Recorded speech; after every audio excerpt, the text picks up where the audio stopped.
Ladies and gentlemen, thank you. Listen to Pavarotti. Can I be your superhero?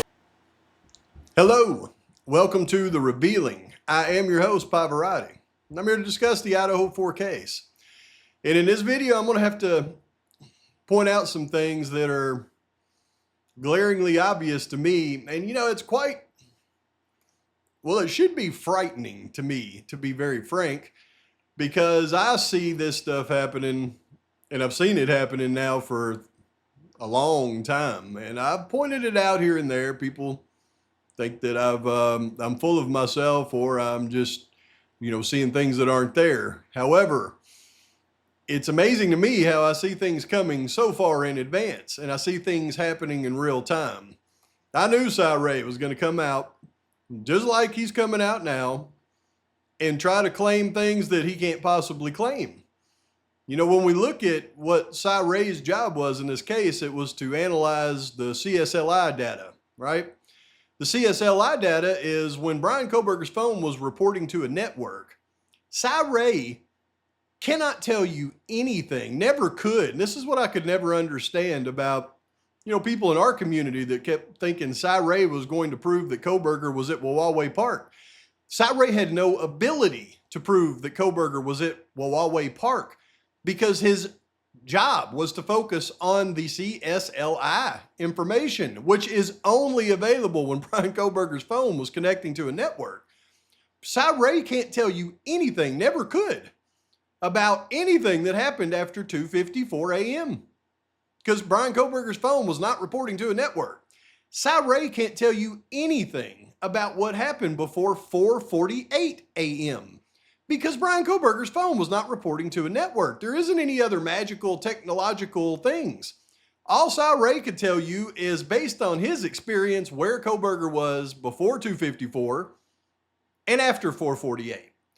And because, admittedly, Cy Ray has said over and over that there are no timing advance reports in the case for Brian Kohberger, Cy Ray cannot tell you definitively where Kohberger was at any of that time other than approximate location based off of handoffs.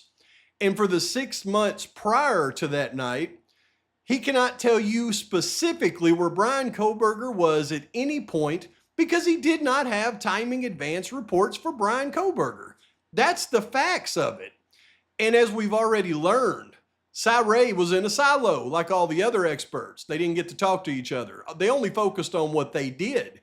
So if Cy Ray comes out and tries to say that Brian Kohberger, because of some mental evaluation, was the killer in this case and he needed to be off the streets because he would do it again, give me a break. He's not a psychologist. He didn't have access to the psychology reports. He didn't have access to anything. Anybody that believes that has lost their mind. But here is the thing, and I'm not here to bash on anybody in this case. I'm just here to open you up to the facts of the case as I see them, in my humble opinion, because I see things that nobody else sees in this thing. And here's something that I've seen for a long time. People are going to get mad at me for this, but it is the truth. If you really look and see what the heck is going on, hold on to your hats, folks. Bob's going to show you some truth in this. Now I've got to open your eyes to the overall landscape of what's allowed and what's not in the Idaho 4 communities about what really went on in this crime. And there is some kind of entity, I don't know who it is, but there is some kind of entity that tries to control everything about what is reported on in this case, and I've seen it since the beginning.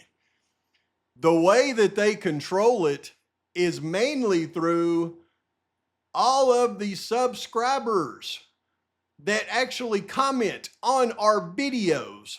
I've seen it for over 3 years.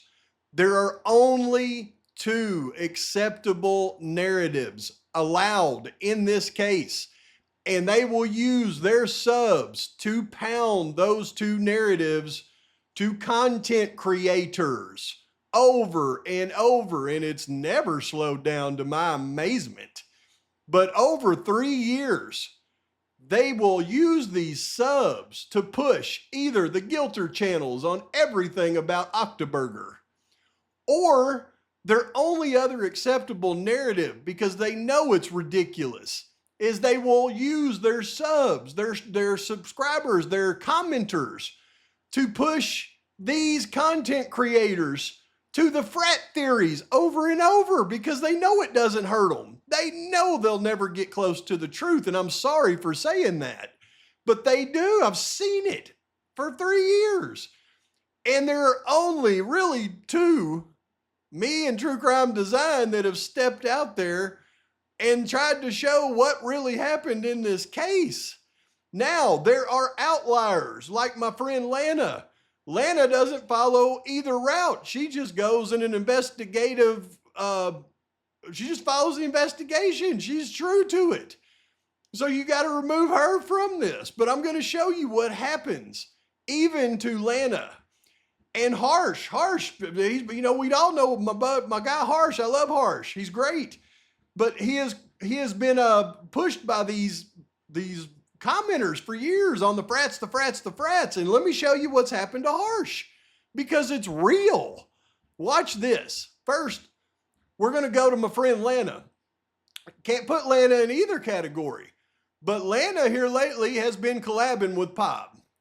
And because of that, this entity up here, they don't like that. I promise you, even though she doesn't subscribe to what Pop subscribes to.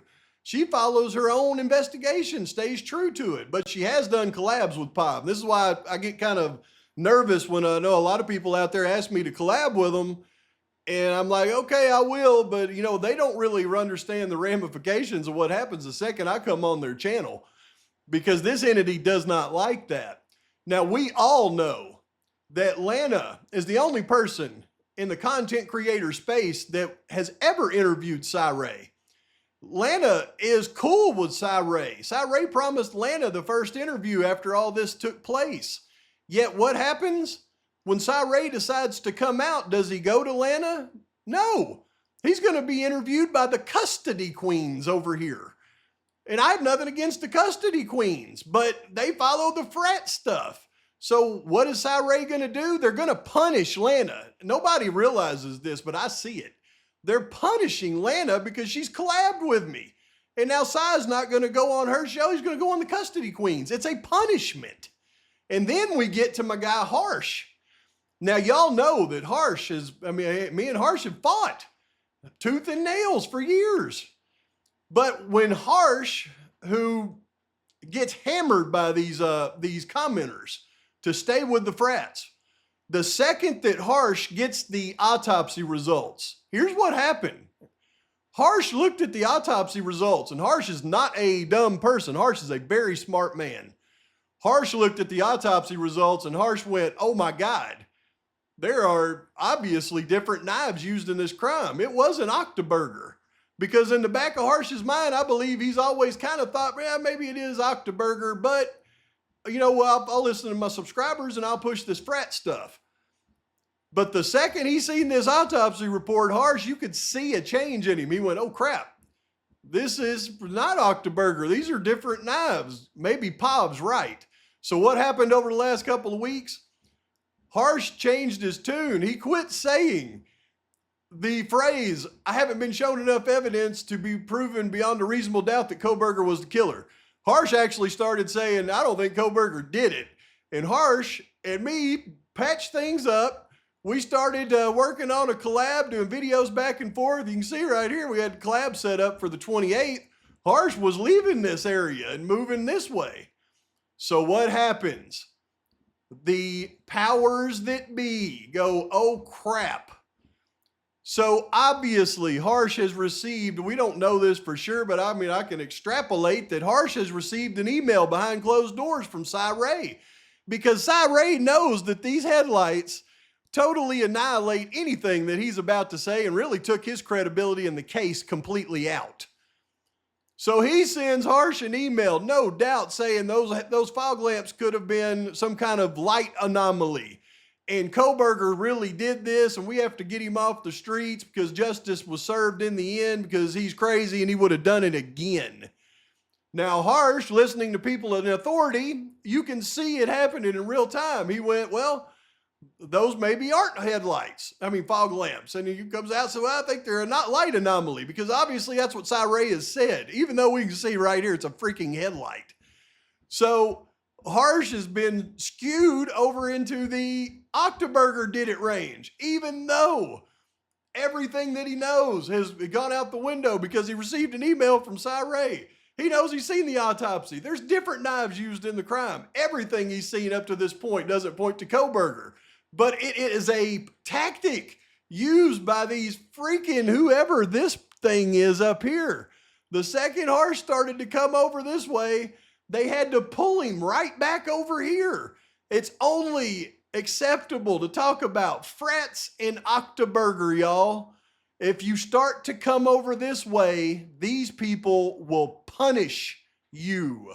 And I've seen it happen so often for years. That's why I say it's really a dangerous position for old Pav to be up against these freaking entities all by myself. But I have no problem doing it because truth and justice is more important to me than letting these things control our minds.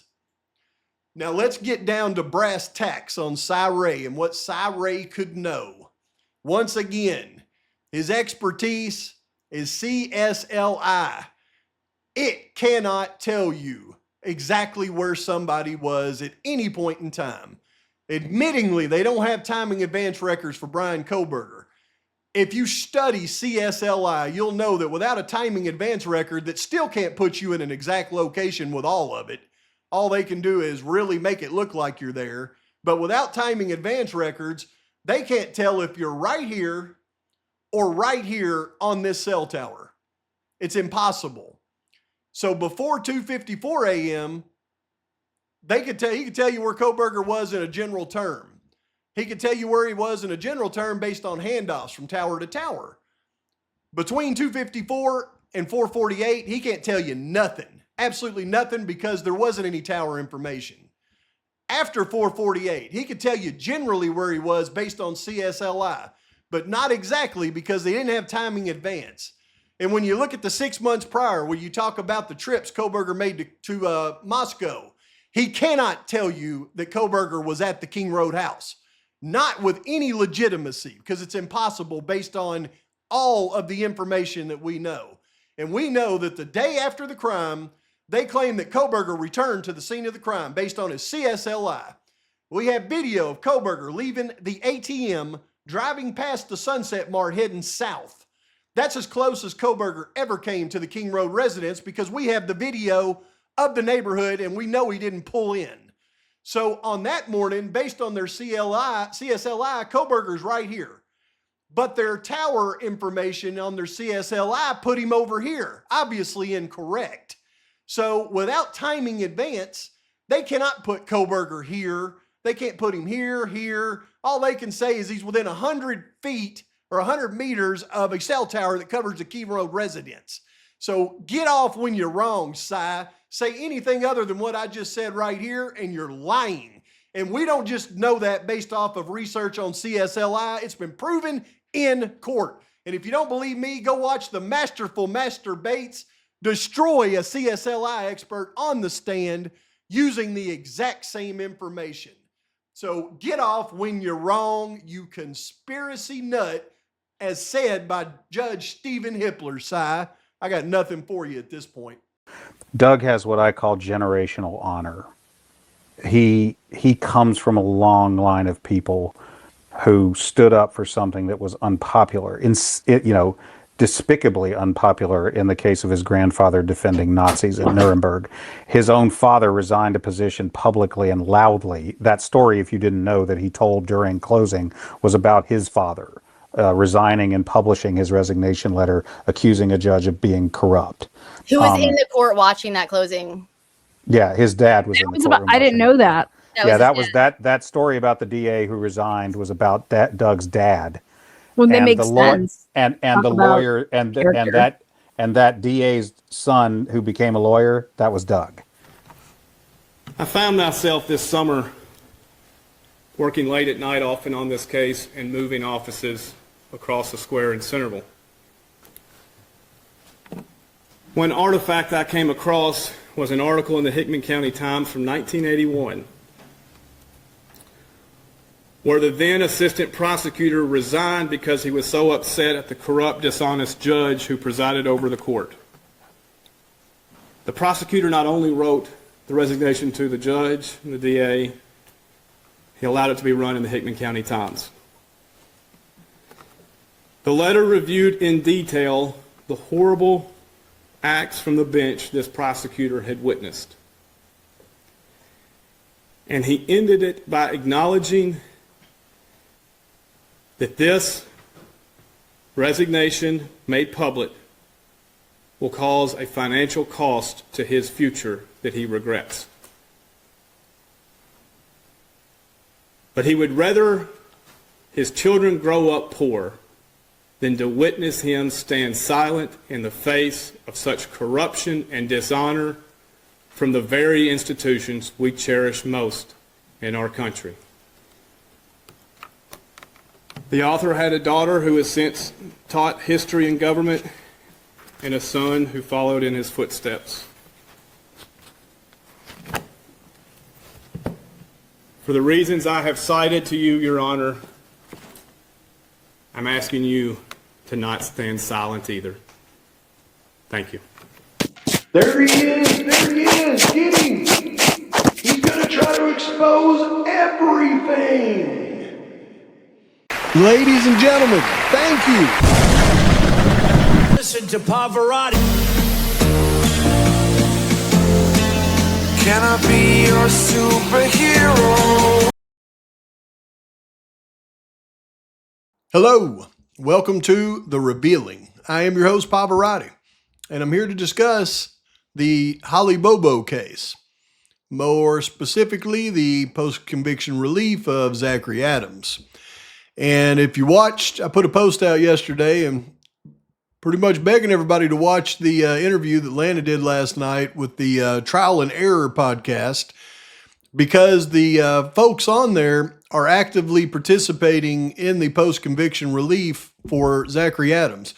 I mean, literally the attorney for Zach Adams, Doug Bates, that I have spoken very highly of after watching what he's able to do in the courtroom.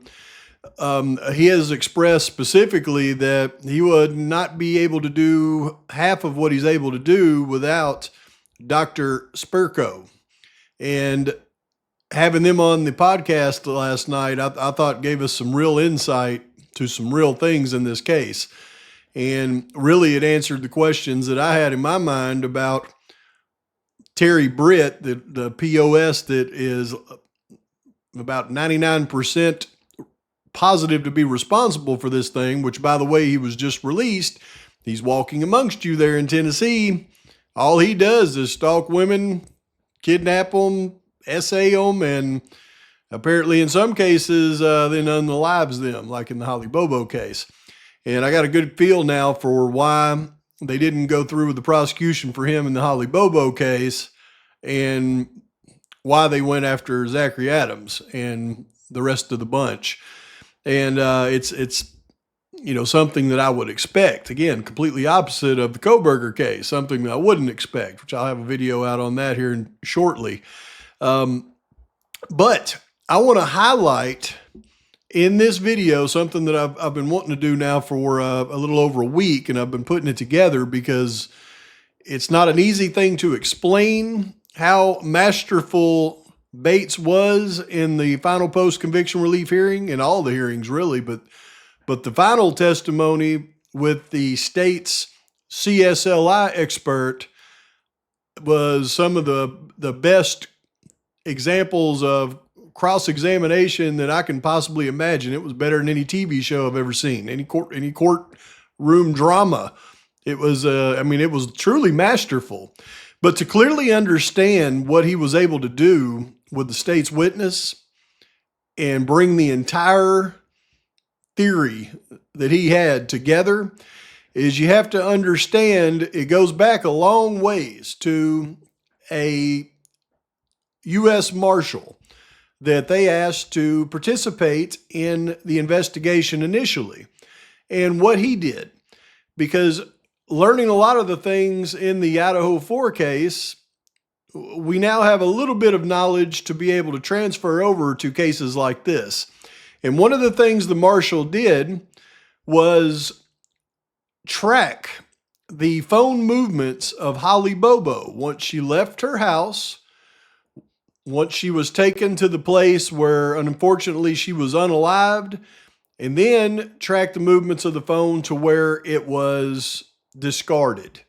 And of course, it all circles the home of Terry Britt. But what he was able to do, not something that was easy either, because he did, and this was back in 2011 before I believe the science was really nailed down real well, but he actually did drive testing. So he got the drive test machine and he drove all the roads and he mapped out the cellular signals and where they would likely be with the drive testing. And he did all this and he came up with a map of the movements of the phone, and he pretty much said that you're probably going to find Holly in this area. And it was exactly where they found Holly. When they decided not to prosecute Terry Britt and move along to Zachary Adams and his crew, then they wanted to get rid of the U.S. Marshal and all the work that he had done, and they wanted to discredit the map that he had made. So it's important to understand that before you get into the final testimony of what Bates was able to do with the state's witness. I'm going to show you an excerpt from the testimony of the U.S. Marshal, because they brought him, put him on the stand. Of course, the state doesn't like him at this point because he's going against their narrative. But I want you to hear what he has to say, and then we're going to dive in to what the truth is and what he really was able to do with that state expert. It was amazing. He asked us to, if we could map Holly's cell phone. And I said, yes, I can map it. And for the first several months, I continued to ask TBI that I needed this AT&T device so I could figure out where the end of cell sections were. The device will tell you when you shift from one cell section to another cell section. And I didn't have that. I had a very vague area where the cell sections were. For the first 6-7 months, I was trying to do it on just a basic idea about where the cell sections ended at. I didn't know exactly where they overlapped at. And finally, after about 8 months, Terry Dicus was able to get a AT&T tech there, and that AT&T tech showed up with that machine, and I rode in the back of the car for better part of a day while the AT&T tech drove me around, and I mapped these cell sections where they broke at. And this machine that they had was more fancier than the ones we had, because it had 4 phones that were exactly like Holly's, same make, model, and wattage. AT&T phones like Holly's plugged into this machine. And I rode in the back of the car and I mapped the cell sections. And the way this machine works is it puts a little dot, colored dot, about the size of a punch out on a notebook, little colored dot on the roadway as you drive around. And the colored dots are different colors compared to the sections. One's pink, one's blue, one's red. And all towers have different colored dots. So when you drive around, you can easily map where these spots break at. Because once you do that, you can take where Holly's phone's at, or where it was at, and where it registers in certain cell sections, and you can map out where her phone travels. Now, this does not work in urban areas because there's too many possibilities for roadways.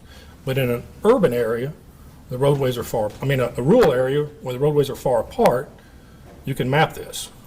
And at some point, did you create a map? Yes, in 2012, I created a map. If I may, I have one for a bench copy and one for the witness. That's of how Holly's phone traveled. Yes, Your Honor. It's how it traveled between 7:45, well, actually 8 a.m. to 9:30. And Before I get too technical in the legal arguments, I'd like to just summarize this case. April 13th, 2011, a beautiful young nursing student was taken from her home, traveled in a clockwise manner until her cell phone stopped traveling for 30 minutes. This is where U.S. Marshal tracking expert suggests she was killed. No evidence before that was found along a route. A bullet consistent with a defect in her skull was found next to her remains. Evidence was thrown out for personal belongings from that location along the route that ended at Gooch Road. Most of her personal belongings were found next to her remains. Now, this is important, very important to understand, because this is what happens in trials when it comes to this CSLI evidence of locations of people's cell phones. And you can see right here, this is what they call wedges. And this is a cell tower right here. And this cell tower has apparently 3 sectors. It's got 1 that's not listed, 2, and 3. They don't list 1 because they didn't have any of the phone data coming up in the 1 sector. But they did have data showing up in this case, sectors 2 and sectors 3. But here's what's important to note, because this is how they testify to this and how they manipulate the results for a jury. You can see where it says cell sector 3, and it's got the small wedge that goes out like this. But then you see a very faint circle right here that goes out in this area right here, and it comes around behind it. This is the actual area that if a cell phone was in this area on this sector, they don't know if it's here, if it's here, or if it's out here. They just know that a cell phone is utilizing this sector of this tower somewhere in this area. Now, they know that the phone, as he's going to go on and explain, is in this sector, using this sector of this tower. Then they ping the phone. The ping is different than using that sector of the tower. A ping is when they're actively looking for that phone. So for you to show up in this sector using this tower, you either have to make a phone call or you have to send a text. Or they ping the cell phone and then it will register. But even though they have these little dots, these little pins in these different locations, they really don't know. And this is how they actually testify in court. They don't know if it's actually right here or if it's over here or if it's way out here. And they testify that they can't tell you where it's at. Yet they will show a map and they will put little pins, and that gives the jury something to look at. And whenever they place their little pins, it makes the jury think that that's where the phone is located whenever they ping them.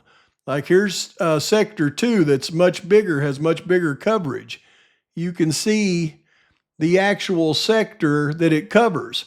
They don't know if the phone's here, here, here, or way down here. And that's the way they testify, but then they show the map that actually has these pings. And that's how they're able to manipulate the jury's mind.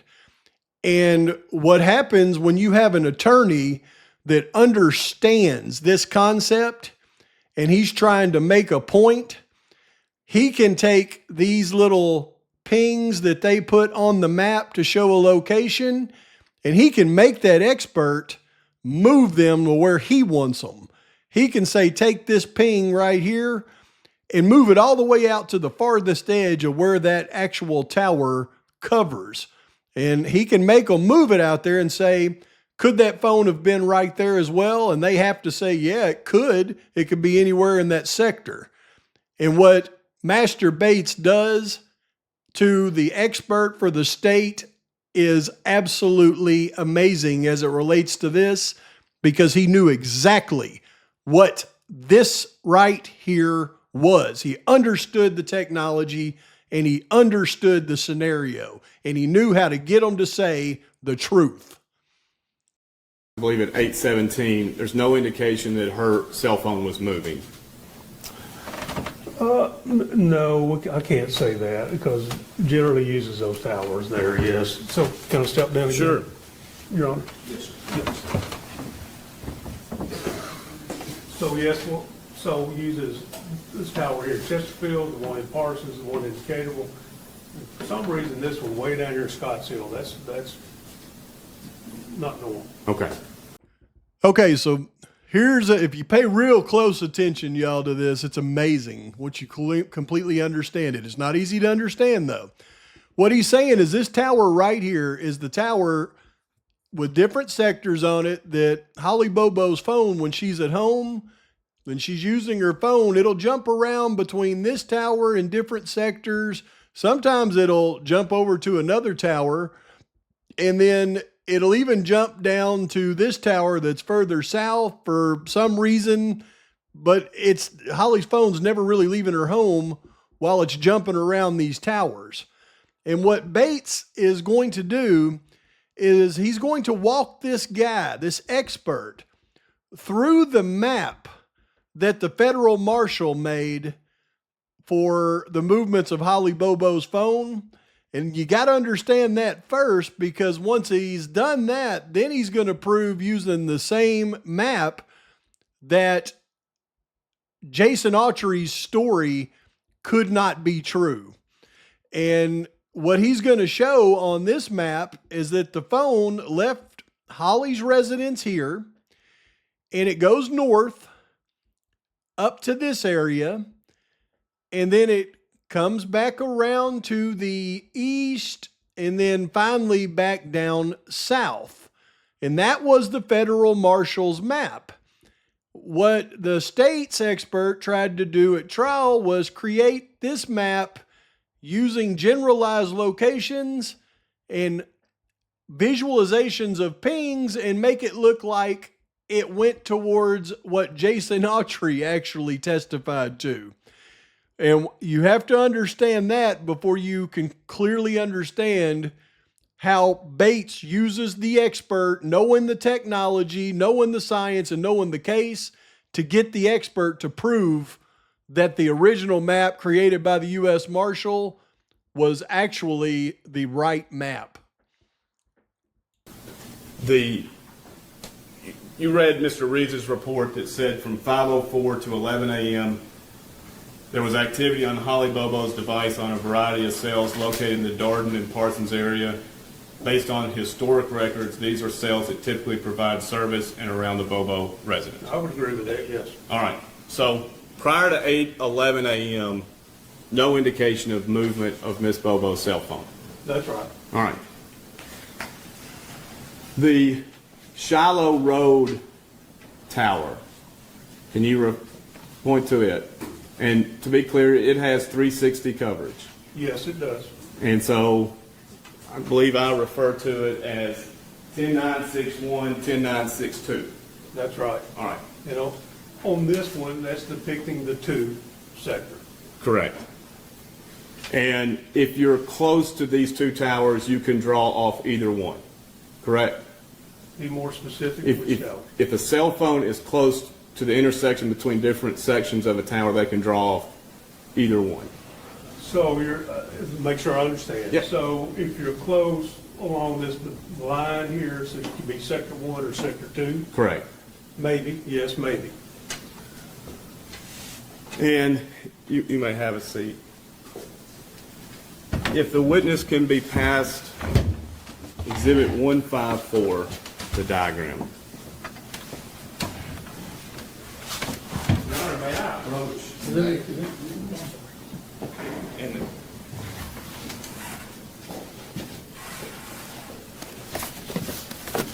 He's going to bring an easel. I'm going to put it on the board for us.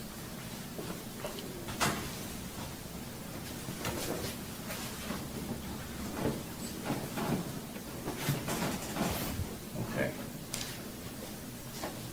Now, there's 2 types of reported information coming to conclude Holly's phone. First, there's cell phone activity. That's right. And there's cell phone activity on 8/17 and 8/26, correct? Yes. And I'm going to give you 2 red stickers that are marked 8/17 and 8/26. Can you put on Exhibit 154 At 817, what tower information or where? Okay. Okay, so during this hearing, they only show us a couple of exhibit maps. They don't let us actually see what Bates has put on the easel that reflects these exhibit maps. And he's having the state expert put stickers on the maps where he thinks the location is based on the state's case.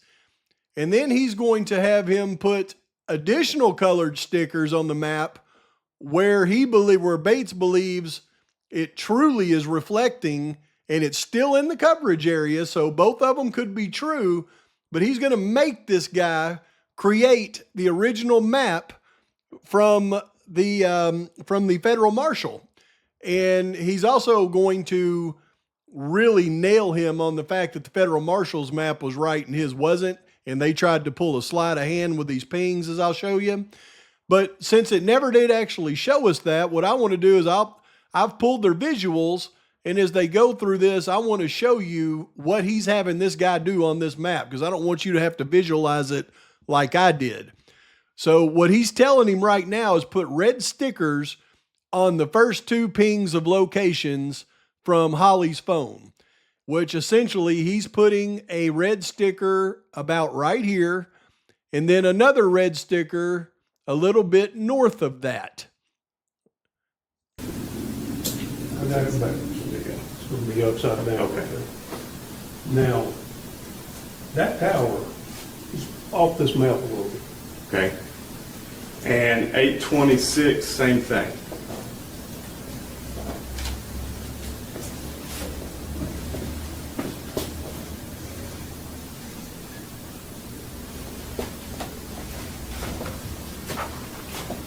And you know how many feet, yards, or meters that area is located, is projecting from this tower? No. So you can't say on the map where along this potential route this cell phone's taking to track it, and I'm going to turn them upside down. Yeah, I'll do it for you. There you go. 817 and 826. Well, we have a partial idea because of the ATT drive. All right, we'll get to those pings. Okay. No, it's not the ping. It's the drive they did. The driver that John Walker participated in. Yes. You see the drive test that John Walker participated in. John Walker was the federal marshal that created the map that they wanted to discredit, yet they want to use as drive testing whenever they are making their argument, but they want to discredit his drive testing when they're making an argument against it. Give me a break.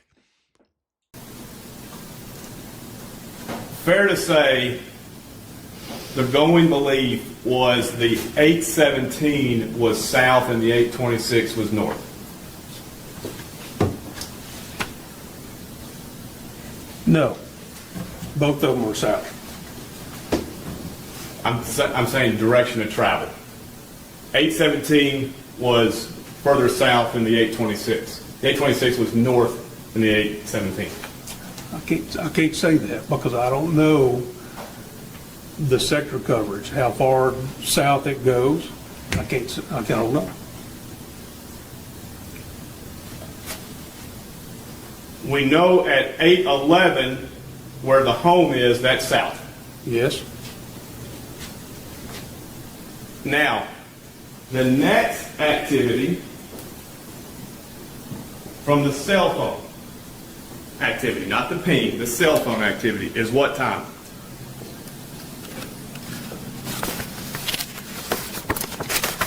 .906. And what tower is that? This truck stop tower on sector I've got you a sticker, sir. Sector 3. Place it. Yeah, sure. Okay. Now,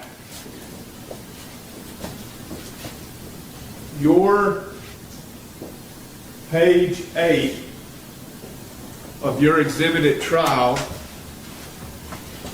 ended at 9:06, correct? On page 8, yes. Why did it end at 9:06? No more phone activity on the tower. Okay. The 9:06, is that the last phone activity that somebody's calling Miss Bobo's phone? Let me look.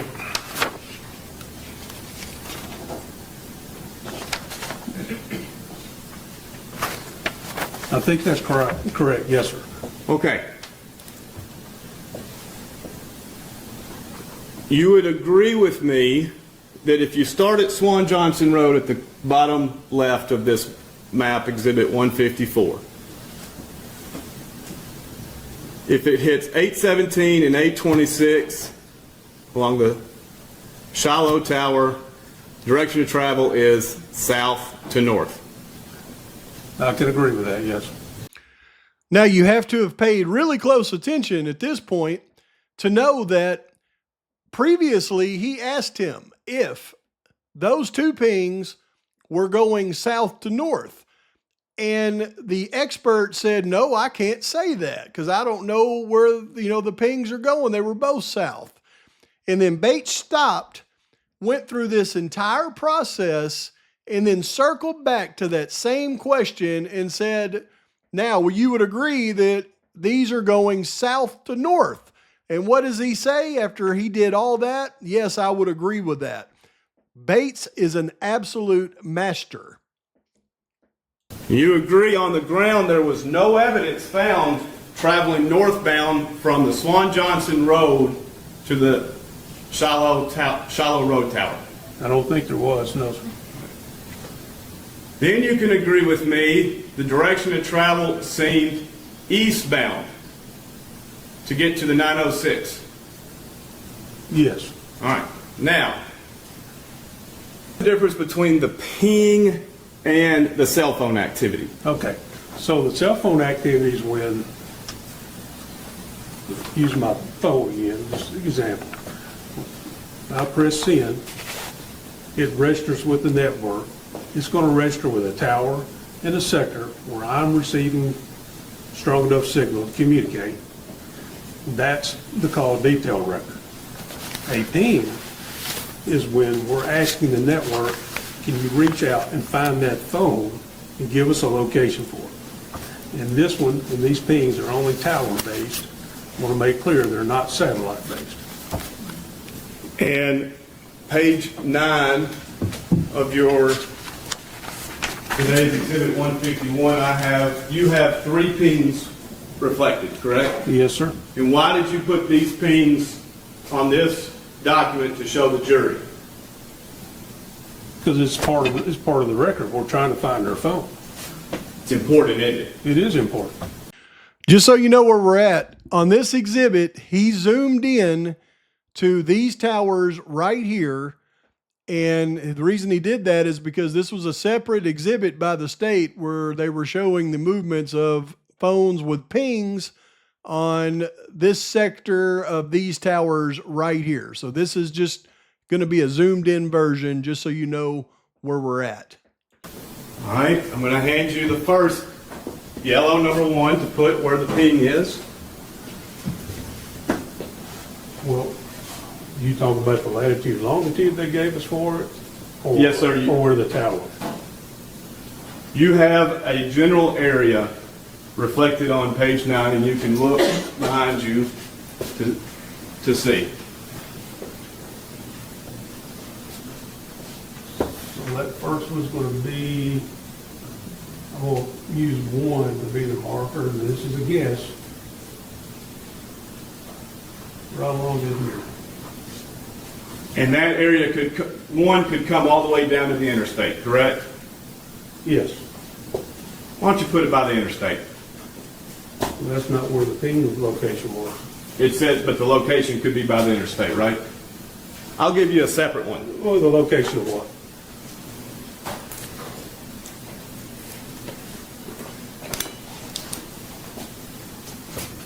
I'll give you 1A, And can you put within the area of the first ping close to the interstate? Within the coverage of the first ping? I can. And it's consistent with the data, correct? What? Let me see if I understand. You said to put it for the location of. Just by the interstate in the same circle as the first ping. I can do that for you. So, it's going to be right. This is what I was explaining earlier. When you have an attorney who truly understands how these call detail records work with location, you see, they're wanting to put these pings on this map in certain spots, yet you can put that ping or that dot on the map right there on the interstate, and it's still in the same coverage area. Now, what Bates is getting him to do is put yellow dots on where they said the pings were located, but he's having him put it on the interstate because that is another possible location based on the coverage area where that phone could have been. And what he's going to do here is masterful. Pay close attention. Along here.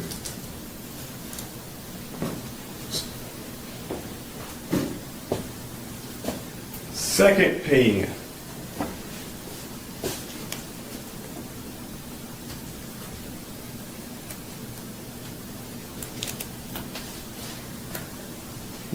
First, reflect where it is on your Exhibit 9.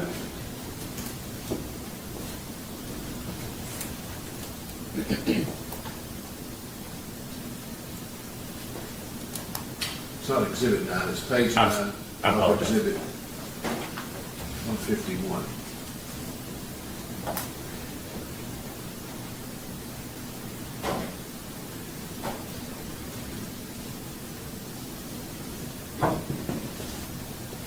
And is where you've marked 2, is that close to the interstate? Yes.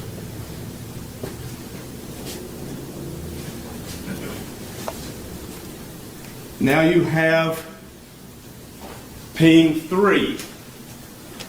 And I'd like for you to put ping 3 where at first it's on page 9 of your exhibit today, 151.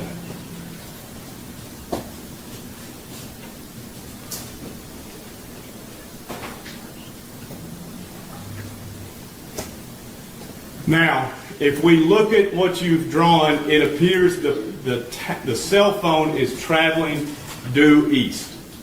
Correct? Agreed. All right. Now, with 3A, I'm going to give you 3A.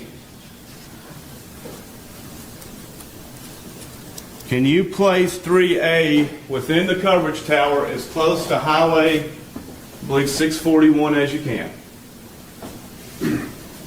Say that one more time for me, sir. Place ping 3 as close to 641 within the coverage area.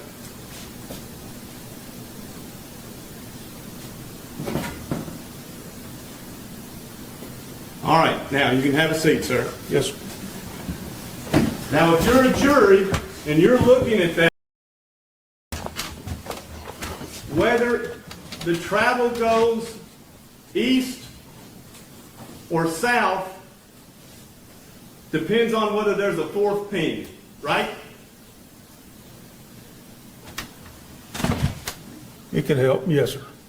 What do you mean it can help? Well, so there is a fourth ping Why is it not on the exhibit? because we covered that in a different exhibit. Again, for the record, you're on a different page of the exhibit. We're talking about one collective exhibit, correct, with multiple pages? Okay, well, we're starting at page 9. I'll let him ask his questions and let's clarify these different pages we're all still in Exhibit 151, correct? Yes, Your Honor. Okay. Again, why this is so critical is because this location of this ping over here is in a direction where the tower that is covering this area is in relation to Jason Autry's story. that they went up here to the bridge and unalived Holly. But if the pings of the phone actually went south this way, then that would make Jason Autry's story a lie. And what is Mr. Bates saying? He's saying, look, for a jury to determine which one was actually true, you would need a fourth ping. And the location of the fourth ping would tell us which story was actually true and which one was exaggerated to make a story match. And he points out the fact that they don't put the fourth ping on this map where it's clearly easy for a jury to distinguish. He's going to have it on an exhibit that's many, many pages down the road, so the jury forgets all this. All right. Is for the fourth ping on page 10. Is it on page 10? Yes, sir. That's my question. No. Page 11, No. 12, No. 13, No. 14, No. 15, No. 16, No. 17. Yes, 17 is the 925. that's correct. Unrelated to the first three pings.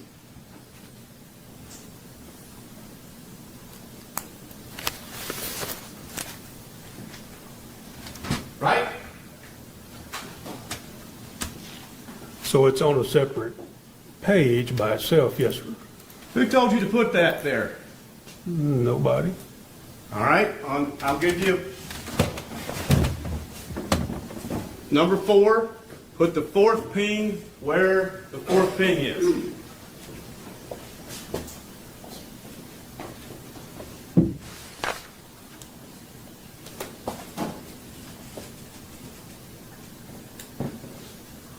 We ought to flip to page 17, please, so the court can see it.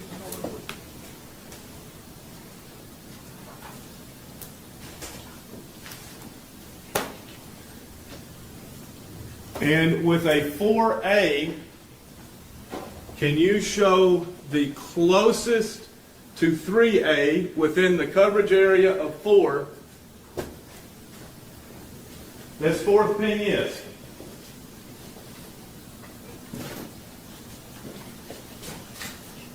Now, Mr. Frisell, you can have a seat. Do you agree with me that these 4 pings taken together show the route of the pings in a clockwise direction starting northwest, east, then south? So I agree that it indicates that we know the phone went north, east, and then south. Any idea why you put the fourth ping 19 minutes away on a completely different slide? There is no reason. Who told you to not have the 4 pings shown together? I don't think anybody told me that. You would agree the cell activity and the pings, you would agree with me, show from Swan Johnson Road, traveling north, east, south. North, east, and south, yes, sir. Now, there was a period of time where there was no activity of movement that morning, correct? There's a period of time where there's no activity on the network. And where is that? So the last one for that morning was 8:26 for the Shiloh Tower in that sector 2 that we were pointing at earlier. And then there's no activity, no outbound or inbound communication to her phone until 9:06. And with this peak post-it note, sir, can you place it on the map where that is? Where no activity The is? no activity. Well, I can place this up there, but we just don't know where that happened. Okay. Is it between the 826 ping? Do you have any data to suggest it's south of the interstate? We don't have any of that. All right.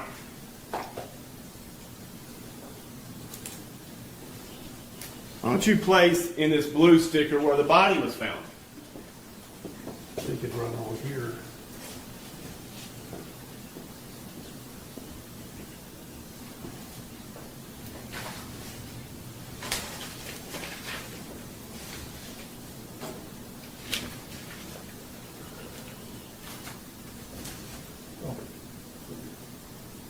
It's already indicated over here, sir, Okay.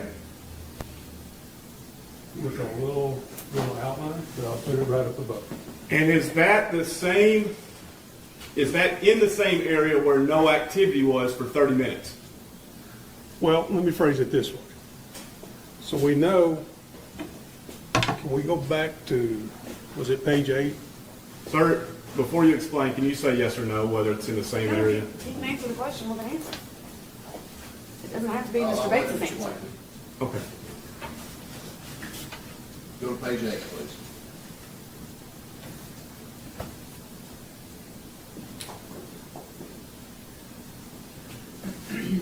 Whoop, told you the wrong page. Page 9, sorry. So, at 826, we know that Shiloh Tower, Sector 2, was used. Then from 826 to 906, we know there was no activity. At 857, we know when there's a ping here. And then at 902, we know there's this ping off the truck stop tower. This first ping, probably Sector 1 of the Shiloh Tower. So, no activity. I can't tell you where it was. All I can tell you, sir, is from 826 to 906, there was no network activity except for these two pings right here. And where you were pointing was where the body was found. In this overlap section, yes. Now, you may have a seat, sir. From Swan Johnson Road up to where the body was found, there was no physical evidence thrown out or found whatsoever. I'm not aware of anybody finding any evidence up that way except for Gooch Road. Evidence between pings 3 and 4, there was evidence, between 2, 3, and 4, there was evidence found, correct? Yes. And at the last ping, there was multiple parts of evidence thrown out, correct? The last one, number 4? Yes, in that area. Well, I know where a phone was found down there and then her SIM card sometime later. And her lunchbox? The lunchbox was not inside ping 4. What was? Her house and the phone, her phone, What evidence was by Gooch Road, if you know? the lunchbox. Okay.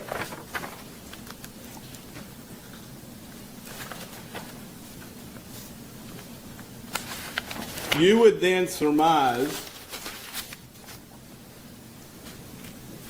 well, I'll tell you what. You're looking at what we've just created together. Do you remember looking at John Walker's map? Yes.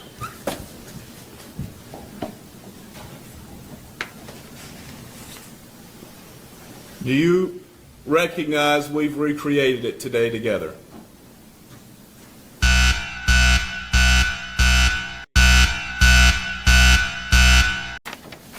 Have you traveled between cell towers in this area to see them? Yes, I have. How far do you think it took you to get from the Birdsong Tower to the truck stop tower? Going down I-40, Yeah. 6 minutes. And you would agree this is a summary, Exhibit 153 of Zach Adams' activity that morning. Yes. And I call it 31522. Yes, that's right. All right. From 4 till 8:19, there's an incoming text message, and Zach is on what tower? Same, 31522. His home tower. Yes, And we know Holly's phone during that time, between 8:17 and 8:26, is at the Shiloh Tower. it's using the Shiloh Tower. We know that her phone used that tower, what were the times, 8:17 and 8:26? And we know from the pings, which we've labeled 1 and 2,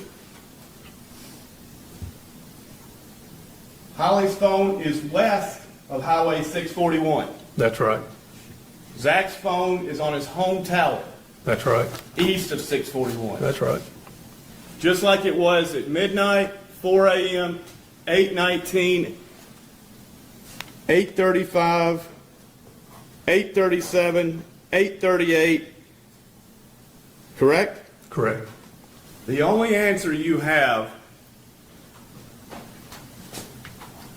is Zach wasn't with his cell phone. He can't be in two places at once, can he? What do you mean? He can't be on the home tower and on Shiloh Tower. No, we know his phone didn't use the Shiloh Tower during this 8:19 to 8:38 timeframe. He used the 31522. So he gets him to acknowledge right there that the whole time that Holly's cell phone is moving, Zach Adams's phone is at his house, not moving, and he can't be at two places at once. Did you travel to the Birdsong Tower and see how close these sectors 39077, 39079, and 39078? I've been to that tower, yes, sir. Okay. And if I'm correct, using your call log from 153, same data we've looked at with Mr. Reeves, between 10, you would agree that in the top third, for 1032, Zach is on sector 7, and then 3 minutes later, he's on sector 9. I noticed when you were explaining the 3-minute difference, you did a loop like a U. Any reason why you did that to show his direction of travel? No. Because what's the quickest way to get from tower 39077 and 39079? Straight path up and back over up to the exit on I-40. And if you're traveling from the Birdsong Tower to the truck stop tower, where Zach's home is just a little bit south of, Yes, the most direct route is the interstate. yes. And how many minutes does it take? Do you know? Well, we're talking about exit 133, exit 126. We're talking 7 miles, 70, 75 miles an hour. So what's that come up to? 6 minutes?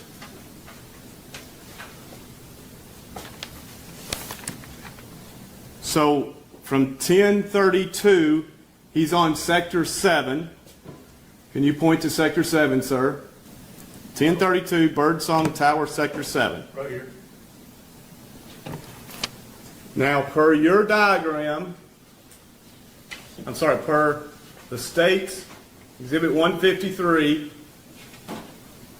he's at Truck Stop Tower, sector 2, which is his home tower, correct? Truck stop sector 2, yes. And what time is he on Truck Stop Tower, sector 2?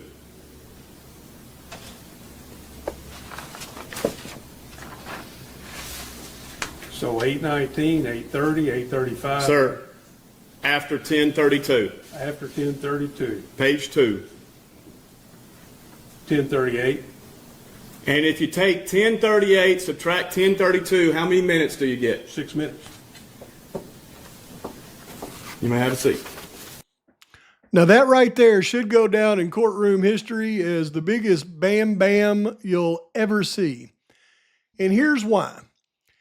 Because he took him through and made him recreate, using the CSLI data, his knowledge that the data cannot pinpoint a location. It can simply tell you what sector it's in. He first made him recreate the map that the federal marshal had created, but then he took him to Zach Adams. Pointed out first, there's no way Zach Adams and where his phone location was could have been in the sectors that Holly Bobo's phone was in earlier that morning. Zach Adams' phone never left. But Jason Autry made up a story that they went to the river and unalived Miss Holly Bobo. And they did go to the river that morning. They just didn't have Holly Bobo with them. That's why the state kept putting this yellow dot over here. And then they would talk about that's why he said, why did your hand swipe go down and back up in a loop? Because that's not the route that you would expect to travel going to that spot on the river, is it? And he got him to lock down twice on 6 minutes, being the shortest route of travel between Zach Adams' phone location and that spot in the river.